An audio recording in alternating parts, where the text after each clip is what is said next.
moçada! Tudo bem? Cá estou eu para falar um pouquinho de história, capítulo 2, da página 20 até a página 31. Bom, como viviam os brasileiros no século XIX?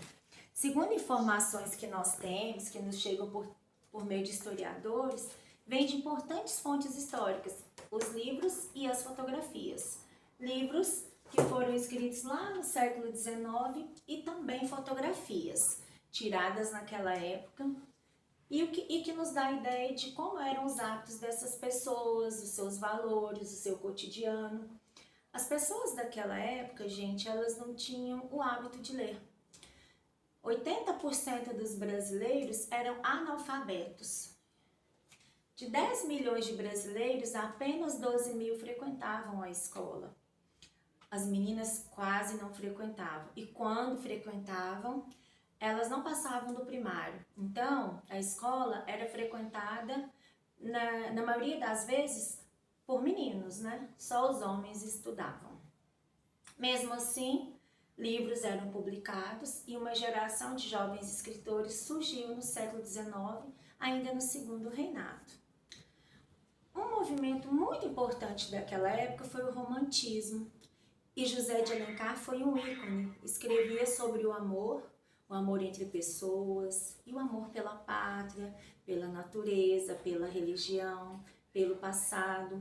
O passado é uma característica muito forte do romantismo.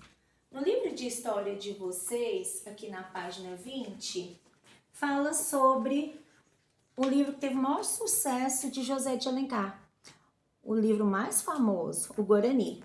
Ele conta sobre o romance entre uma filha de colonizadores, a Ceci, e um indígena, o Peri. Outro movimento muito importante literário que teve no Brasil foi o realismo. E falar em realismo, a gente pensa logo no expoente máximo, que é Machado de Assis. E assim como no realismo, que valorizava a vida cotidiana, quero contar para vocês uma passagem de quando eu morava em Brasília.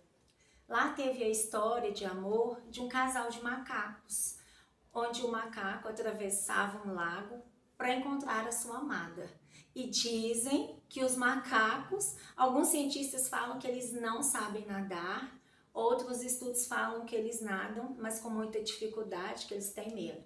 E ele atravessava esse lago para encontrar a sua amada, e ficou conhecida, essa história ficou conhecida por passar sempre nos jornais locais de Brasília. Então era o romance de Capitu e Bentinho do Zoológico de Brasília. Bom, agora vamos falar um pouquinho sobre as fotografias, outra importante fonte histórica, utilizadas pelos historiadores para fazer esses registros para que hoje nós possamos saber quem foram os brasileiros do século XX. O uso das fotografias eram muito diferentes do que é hoje. Hoje em dia a gente pega o celular, tem a oportunidade de ver como que a gente ficou na foto, tem vários recursos, podemos editar, fazer um Photoshop, né? Enfim, e a gente acaba registrando aquele momento da melhor maneira. Momento esse que daqui a um tempo, alguns séculos, serão documentos históricos também, assim como as fotografias do livro de história, da página 22 e 23. Essas fotografias do século XIX mostram como eram as moradias, os hábitos, até mesmo as vestimentas, ó, aqui na página 24 e 25. Inclusive naquela foto que eu mostrei ontem, que foi tirada no século XX, eu era criança, que eu tirei com meu tio, dá pra ver essa diferença na maneira de se vestir. A calça boca de sino que ele trajava, hoje em dia a gente conhece como flare, ela é um vestuário feminino, a gente não vê homem mais vestindo esse tipo de vestimenta. Aqui na fotografia do meio ambiente, nós percebemos que as atividades humanas eram bem menos intensas, né? Tem bem mais árvore, mais arborizado. Parece que não tinha muito desmatamento, né? Bom, o aparelho fotográfico, esse era o nome que tinha as máquinas fotográficas, eles não eram acessíveis para todos. E quem trouxe o primeiro aparelho fotográfico importado da Europa foi Dom Pedro II, que inclusive ele gostava muito de artes, ele valorizava essa parte artística e investia nisso. E ele trouxe então essa máquina de lá, esse aparelho fotográfico, e com o tempo foi se desenvolvendo, as pessoas foram desenvolvendo técnicas de fotografar e registrar momentos, pessoas, vidas, o cotidiano, né? Tudo foi registrado. E hoje, graças a isso, nós podemos saber como era a vida naquela época. Como era a vida então na capital do Império? Bom, a capital do Império era no Rio de Janeiro e a vida das pessoas eram registradas, seus hábitos, as festas, tudo, em jornais que circulavam tanto aqui no Brasil quanto no exterior. Mesmo naquela época, já se percebia nesses registros as diferenças entre os pobres e os ricos, a classe social alta e baixa. Todos, pobres e ricos, eram influenciados pela Europa. E era difícil isso para eles, porque a moda europeia era inspirada no clima de lá, né? Frio, muitas roupas longas, frios, casacos, chapéus. E isso não combinava com o clima tropical brasileiro, aqui muito quente, principalmente no Rio de Janeiro, que é uma área litorânea. Outro problema era a falta de saneamento básico, iluminação, o esgoto corria a céu aberto. Imagina andar com aquelas vestimentas, né, arrastando o vestido, tinha que ficar pulando para não sujar, era bem incômodo.